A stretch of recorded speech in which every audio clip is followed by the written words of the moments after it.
Hello everyone, मैं Veenu Verma excel in education channel में आप सभी का स्वागत करती हूँ। फ्रेंड्स, हम यहाँ पर तैयारी करते हैं यूजीसी नेट जून 2024 में जो आपका एग्ज़ाम होने वाला है।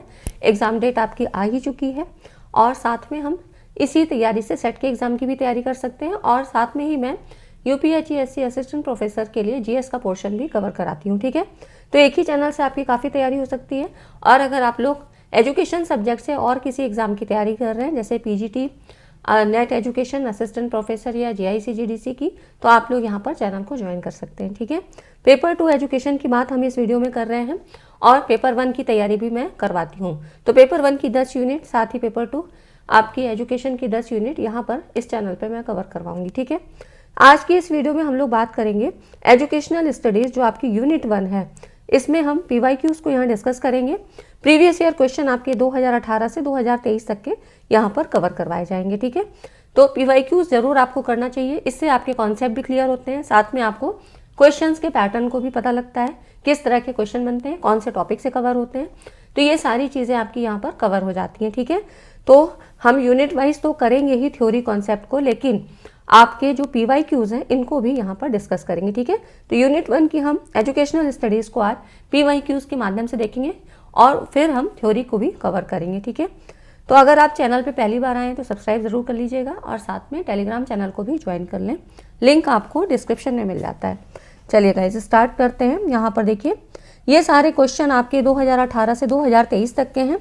तो आपको ऐसे ही क्वेश्चंस की सीरीज़ में और ज़्यादा बना के दूंगी, जिससे आपके सारे क्वेश्चंस जो है रिवाइज हो जाएंगे। ठीक है, साथ में कॉन्सेप्ट भी क्लियर हो जाएगा। तो यहाँ पर देखिए, इन्होंने कहा है शंकराचार्य के अनुसार मोक्ष प्राप्ति का आंतरिक साधन। तो देखिए, शंकराचार्य जी ने जो कहा था, इसमें इन्होंने श्रवण, मनन और निधिध्यासन इसके बारे में बात की थी। तो यहाँ पर देखिए, श्रवण का मतलब क्या होता है? वेद, ब्राह्मण, आरण्यक, उपनिषद या गीता, ये जो ग्रंथ थे इनका गुरुमुख के द्वारा श्रवण और स्वाध्याय, मतलब सुनना, गुरु की वाणी के द्वारा सुनना और उसका सेल्फ स्टडी करना। ठीक है, तो ये हो गया श्रवण। और मनन मतलब श्रवण द्वारा जो भी ज्ञान मिला उस पर चिंतन करना।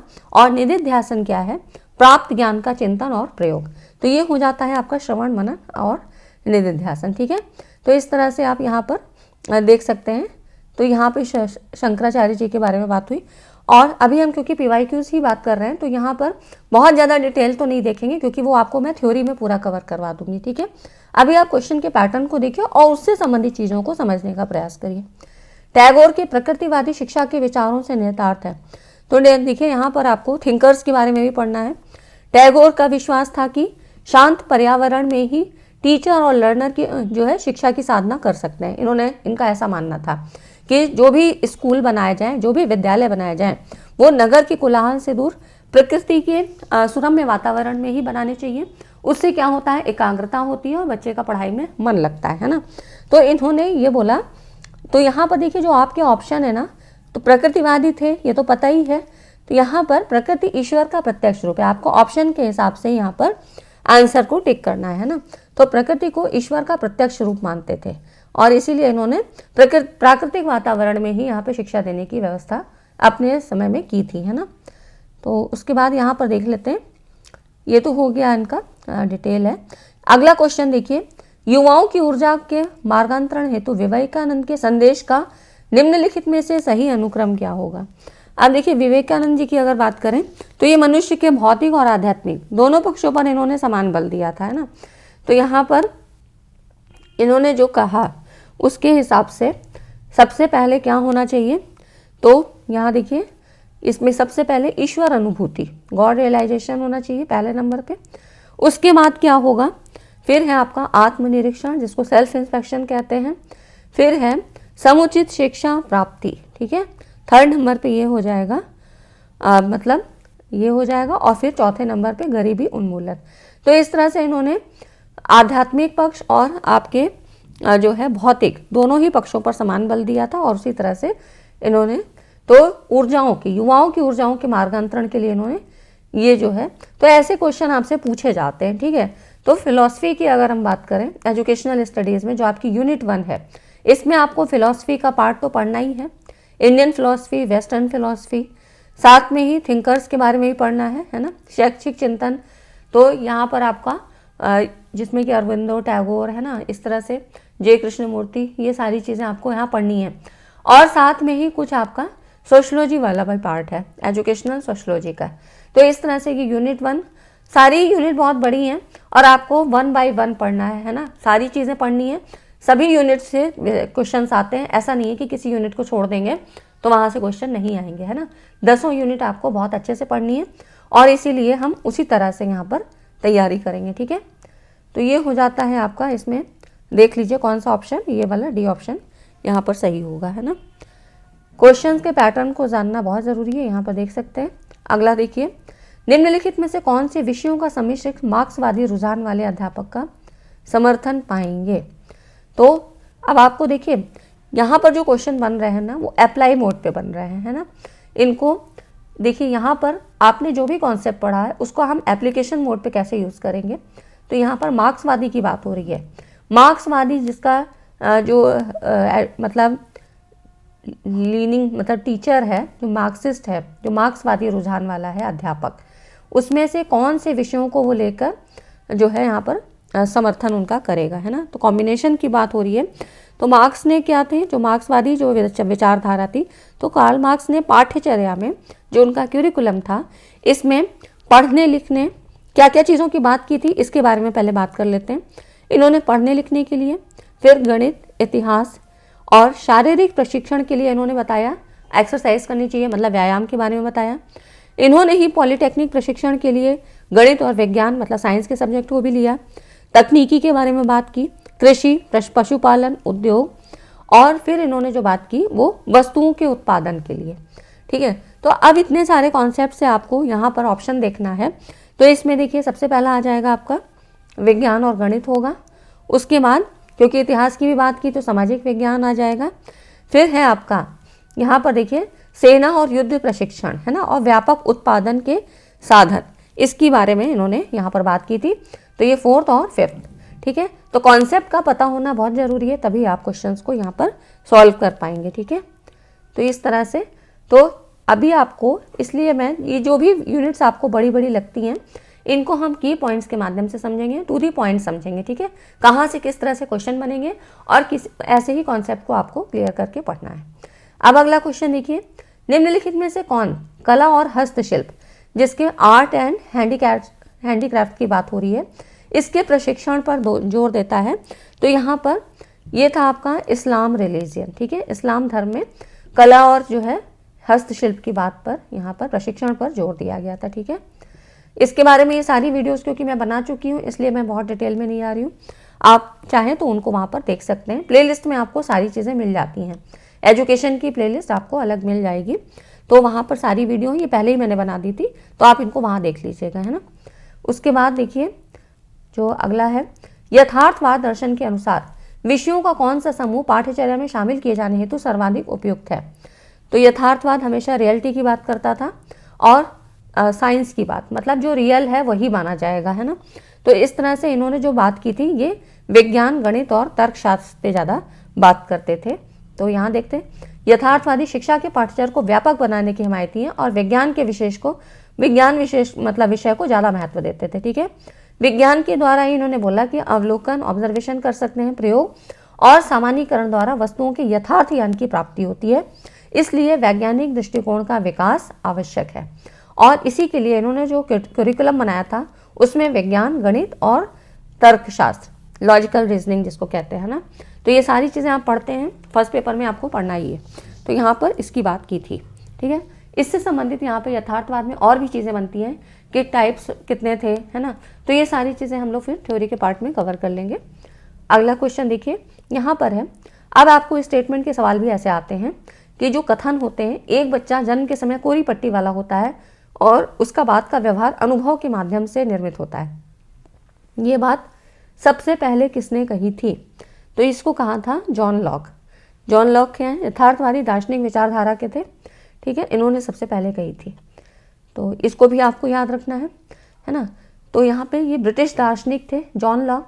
इन्होंने यथार्थवादी विचारधारा की अनेक महत्वपूर्ण धारणाओं को जन्म दिया।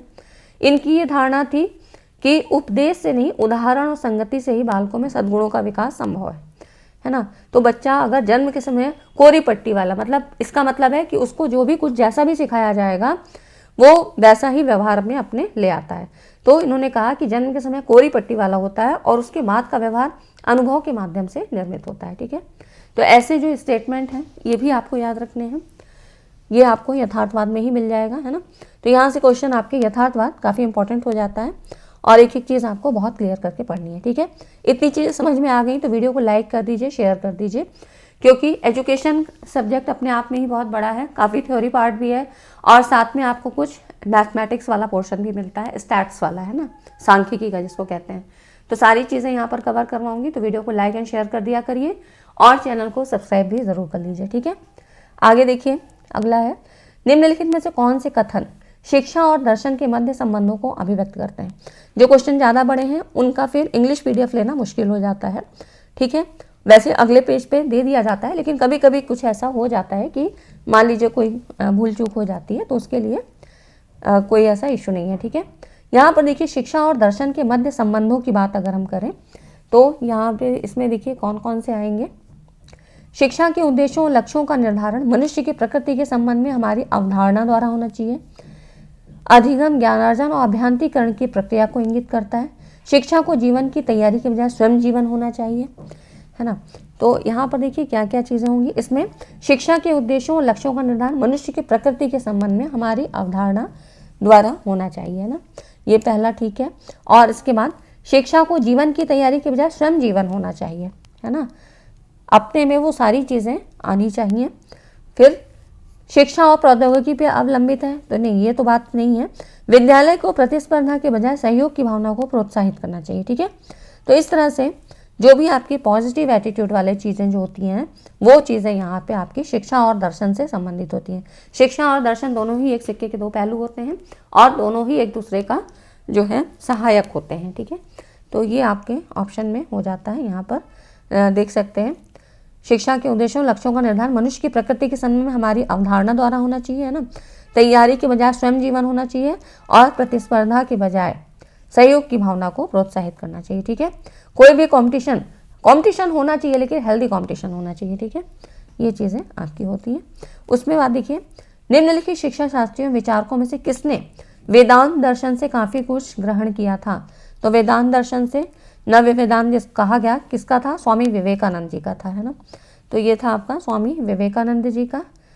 और यहाँ पर वेदांत दर्शन से विवेकानंद की जो शिक्षा थी वो कैसी थी, भारतीयता और आध्यात्मिकता कूट कूट कर भरी थी और इनके शिक्षा दर्शन का आधार भारतीय वेदांत और उपनिषद ही रहे, है ना। तो इस तरह से ये आपके विवेकानंद जी का ऑप्शन हो जाता है। नेक्स्ट है निम्नलिखित में से किसके दार्शनिक अभ्युपगमन, मतलब philosophical approach of which of the following educational gradually takes the lower level of consciousness to its highest level which is called wisdom. यहाँ पर देखिए ये जो स्टेटमेंट है इसके अनुसार किसके दार्शनिक अभ्युपगमन के अनुसार कैसे कैसे वर्ड्स दे देते हैं ना। तो यहाँ पर देखिए शिक्षा चेतना के निम्न स्तर को धीरे धीरे उसके उच्चतम स्तर पर ले जाती है जिसे प्रज्ञान कहा जाता है। तो ये स्टेटमेंट किसने कहा था, तो ये कहा था आपके अरविंदो जी ने। ठीक है, अरविंदो जी की जो शिक्षा थी ये आपके विकास के सिद्धांत पर आधारित थी और इन्होंने ही कहा कि शिक्षा चेतना के निम्न स्तर को धीरे धीरे उसके उच्चतम स्तर पर ले जाती है। कैसे, अरविंदो जी ने मनुष्य के विकास, मतलब इन्होंने जो है इनकी जो थ्योरी थी ये विकास सिद्धांत पर आधारित थी। इसके 7 सोपान बताए कौन कौन से, देखिए यहाँ पर द्रव्य, प्राण, मानस, अतिमानस, आनंद, चित्त और सत, है ना। शिक्षा के उद्देश्य भी इसी क्रम में निश्चित किए। यहाँ पर देखिए भौतिक विकास का उद्देश्य, प्राणिक विकास का उद्देश्य, मानसिक विकास, आंतरिक, अंतरात्मिक और आध्यात्मिक। तो इस तरह से इन्होंने सभी मतलब विकास के जितने भी सिद्धांत बनते हैं उसके आधार पे तो शिक्षा चेतना के निम्न स्तर, मतलब यहाँ पर देखिए द्रव्य से लेके सत तक की बात की गई है, मतलब सतचित आनंद, है ना। तो ये इनकी समग्र शिक्षा की इन्होंने बात कही थी अरविंदो जी ने। ठीक है, तो इस तरह से आपको क्वेश्चन ऐसे पूछे जाते हैं और इसीलिए कॉन्सेप्ट का क्लियर होना बहुत ज़रूरी है। ठीक है फ्रेंड्स, तो आज की इस वीडियो में इतने ही क्वेश्चन हम करते हैं क्योंकि बहुत ज़्यादा करने से फिर ना कॉन्सेप्ट क्लियर होगा ना आपको कुछ चीज़ें याद रहेंगी, है ना। बाकी आपकी हर यूनिट का मैं ऐसे मैराथन बना के दूंगी तो उसमें आपके सारे की पॉइंट्स आपके क्लियर हो जाएंगे। ठीक है फ्रेंड्स, तो वीडियो कैसी लगी, वीडियो अच्छी लगी तो लाइक एंड शेयर ज़रूर करिएगा। और अगर कोई सुझाव आप देना चाहते हैं तो बिल्कुल दीजिए, कमेंट करिएगा अपने किस तरह से चीज़ें चाहते हैं और क्या क्या चीज़ें चाहते हैं, क्या चीज़ें नहीं समझ में आ रही हैं, है ना। तो बिल्कुल आप लोग कमेंट कर सकते हैं और मैं हमेशा आपके लिए बिल्कुल हेल्प करने की कोशिश करूँगी। ठीक है फ्रेंड्स, तो आज की वीडियो में इतना ही, मिलते हैं अगली वीडियो में। तब तक के लिए धन्यवाद। चैनल पे बने रहिए, लाइक एंड शेयर ज़रूर कर दीजिएगा। Thanks for watching.